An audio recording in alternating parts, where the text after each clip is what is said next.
আসসালামু আলাইকুম বন্ধুরা, কেমন আছেন আপনারা? আশা করি সবাই ভালো আছেন। আলহামদুলিল্লাহ আমিও ভালো আছি। আবার একটি নতুন ভিডিও নিয়ে আপনাদের সঙ্গে চলে এসেছি মিজানুর রহমান আজারির ওয়াজ। আপনারা যারা মিজানুর রহমান আজারির ওয়াজ শুনতে ভালোবাসেন তারা ফুল ভিডিওটি দেখতে থাকেন, আশা করি ভালো লাগবে। বিশ্বনবী নারীদেরকে অনেক বিষয়ে সতর্ক করেছেন যে খবরদার এগুলো করো না। নারীদেরকে টাইট ফিটিং জামা পরতে নিষেধ করেছেন। কিছু কিছু বোনেরা এমন টাইট বোরকা পরে তার দেহের সব উঁচু নিচু ভাঁজ টের পাওয়া যায়। পুরুষরা আরো বেশি আকৃষ্ট হয়। তারা জান্নাতে তো ঢুকবেই না, জান্নাতের ঘ্রাণও এদের নাকে লাগবে না। এজন্য নিজেকে চিনেন, নো দাই সেলফ। আপনারা যে কতটা দামি, আপনারা যে কতটা সম্ভাবনাময়ী, এটা একটু বুঝবার চেষ্টা করেন। ইসলামিক লাইফ, জীবন গড়ুন কোরআন সুন্নাহর আলোকে। মা হচ্ছে the first institution for every child. পৃথিবীর সব মানব শিশুর জন্য মা হচ্ছে প্রথম শিক্ষা প্রতিষ্ঠান। এজন্য আমি বলি, বাপ ভালো তার বেটা ভালো তাই, মা ভালো তার ঝি, গাই ভালো তার দুধ ভালো রে, দুধ ভালো তার ঘি। বাপ যদি ভালো তো বেটা ভালো, মা ভালো তো ঝি ভালো, গাই ভালো তো দুধ ভালো, দুধ ভালো তো ঘি ভালো, তাই না? এই নারীদের পেট হচ্ছে খনি, তেলের খনি, গ্যাসের খনি, স্বর্ণের খনির চেয়ে আমি বলি এটা দামি খনি। এই নারী যদি হেজাব মেনটেন করে, কোরআন পড়ে, সুন্নাহ পড়ে, তাহলে এই নারীর পেট থেকে বড় বড় আল্লাহওয়ালা বেরোবে, দেশপ্রেমিক লোক বেরোবে, ভদ্র সালেহ শহীদ নবী সিদ্দিকেরা বেরিয়েছে, ঠিক কিনা?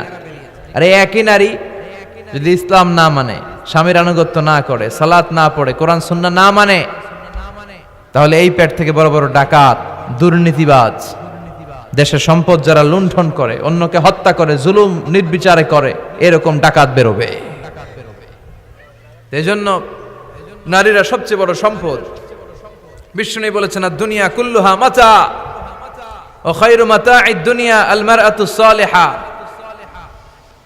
এই দুনিয়ার সব কিছু হচ্ছে সম্পদ, আর এই সব সম্পদের মধ্যে সবচেয়ে দামি সম্পদ হচ্ছে নেককার নারীরা।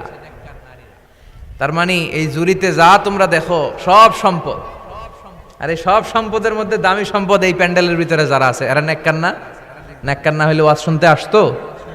এই প্যান্ডেলের ভিতরে যে বোনেরা, এরা পৃথিবীর সবচেয়ে দামি সম্পদ। এজন্য নিজেকে চিনেন, নো দাই সেলফ। আপনারা যে কতটা দামি, আপনারা যে কতটা সম্ভাবনাময়ী, এটা একটু বুঝবার চেষ্টা করেন।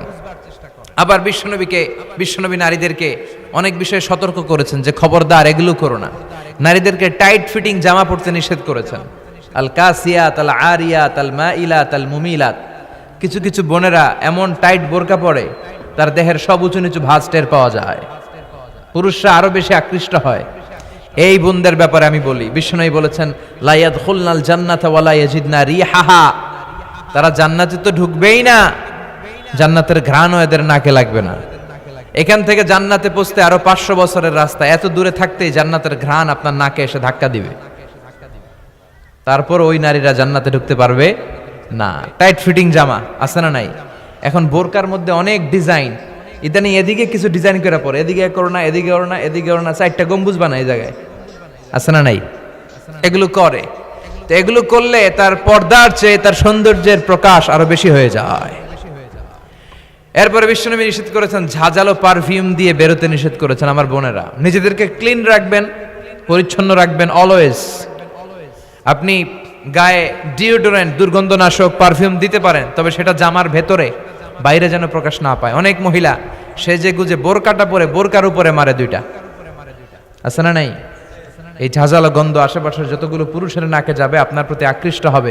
বিশ্বনবী নারীদেরকে জানিয়াদের সাথে তুলনা করেছেন, বলেছেন এরা জিনাকারী, এরা পর্দাওয়ালি নয়, এরা বোরকা পরে বেরোলেও লাভ হবে না, এরা জিনাকারিনী।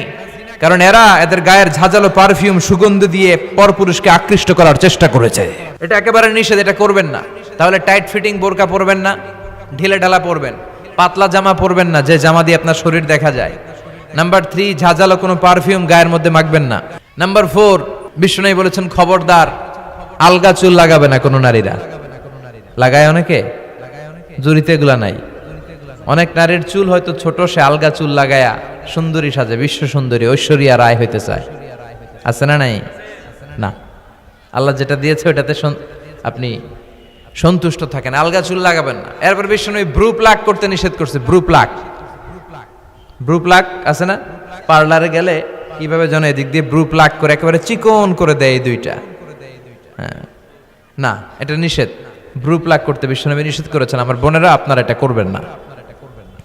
এরপরে বিশ্বনবী নিষেধ করেছেন তোমরা একে অপরকে লাআনত দিবে না। দুই কারণে নারীরা জাহান্নামে যাবে বেশি। বিশ্বনবী মেরাজ থেকে এসে বললেন, ইয়া মা'আশারান নিসা, ও নারীরা তাসাদ্দাকনা, তোমরা বেশি বেশি সদকা করো, দান খয়রাত করো। নারীরা বললেন কেন, আমাদের বললেন কেন? বিশ্বনবী বললেন, উরিতুকুন্না আকসারা আহলিন নার, আমি জাহান্নামে দেখেছি পুরুষের চেয়ে নারীরাই বেশি জাহান্নামী হবে। কি কারণে? দুইটা কারণ। তাকফুরনাল আশিরা, সবাই না, অধিকাংশ নারীরাই স্বামীর অস্বীকৃতি করে। স্বামী যা দেয় এতে সন্তুষ্ট থাকতে চায় না, আছে না নাই? স্বামীর কি চাকরি, কি ব্যবসা, তার উপার্জন কতটুকু, এটাও আপনার দেখার দরকার, আছে না নাই? এখানেই তো আপনার সবরের বিষয়। জান্নাত তো এমনি এমনি আসবে না বোন, আপনাকে সবর করতে হবে। স্বামীর নাশুকরি করবেন না। পাশের বাড়ির ভাবিরা তো এত মোটা নেকলেস কিনা দিছে, তুমি দাও না কেন? এদের ঘরে তো দামি সোফা সেট, আমার ঘরে নাই কেন? এদের তো এটা করে, এদের তো এটা দিছে হাজবেন্ড, আমারে দাও না কেন? এই যে নাশুকরি, এটা তাকে জাহান্নামী বানাবে। দুই নাম্বার, তুকসিরনাল লা'না, তোমরা একে অপরের উপর লানত দাও। নারীরা রেগে গেলেই একজন আরেকজনের লানত দেয়। হেতুর উপরে আল্লাহর ঠেড়া হইতো, হেতুর উপরে আল্লাহর গজব হইতো, মানে তার উপর আল্লাহর গজব পড়ুক। এভাবে ঝগড়া লাগলে এক মহিলা আরেক মহিলাকে লানত দেয়। জুরির বোনেরা অবশ্য এগুলো দেয়টাই না, মাঝে মাঝে দে। আচ্ছা, তো এগুলো করা যাবে না, স্বামীর নাশুকরি করা যাবে না, এরপর লানত দেয়া যাবে না। এই যে বিশ্বনবী যেগুলো নিষেধ করলেন, এগুলো থেকে যদি আমরা বেঁচে থাকি, আর যে চারটা কাজের কথা বললেন এগুলো যদি আমরা করি, তাহলে জান্নাতে যাওয়ার পথকে আমাদের জন্য সহজ করে দিবে কে? আমি সব সময় নারীদেরকে 6 জন নারীর জীবনী পড়তে বলি, আপনারাও পড়বেন, বাজার থেকে কিনবেন। আসিয়ার জীবনী, আসিয়া ইমরাতু ফেরাউন, ফেরাউনের বউয়ের নাম হক্কা, নাম খিতা আসিয়া। এই আসিয়ার জীবনীটা প্রত্যেক নারীর জন্য পড়া ফরজ। কিভাবে তিনি ঈমান বাঁচিয়েছেন আপনি দেখবেন। এরপরে মারিয়ামের জীবনী পড়া ফরজ। মারিয়াম আলাইহিস সালাম, কিভাবে তিনি ইবাদতে মশগুল ছিলেন। আমাদের মেয়েরাও মশগুল থাকে ইবাদত নিয়ে না, জি বাংলা নিয়ে, স্টার জলসা নিয়ে, কিরণমালা নিয়ে, হিন্দি সিরিয়াল নিয়ে, তাই না? দেশটারে শেষ করে দিল।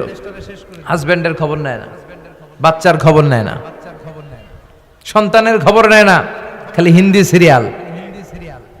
দেশের 12টা বাজাইছে, দেশের 12টা বাজাইল রে হিন্দি ফিল্মে, দেশটা রসাতলে গেল রে নানা কুকর্মে।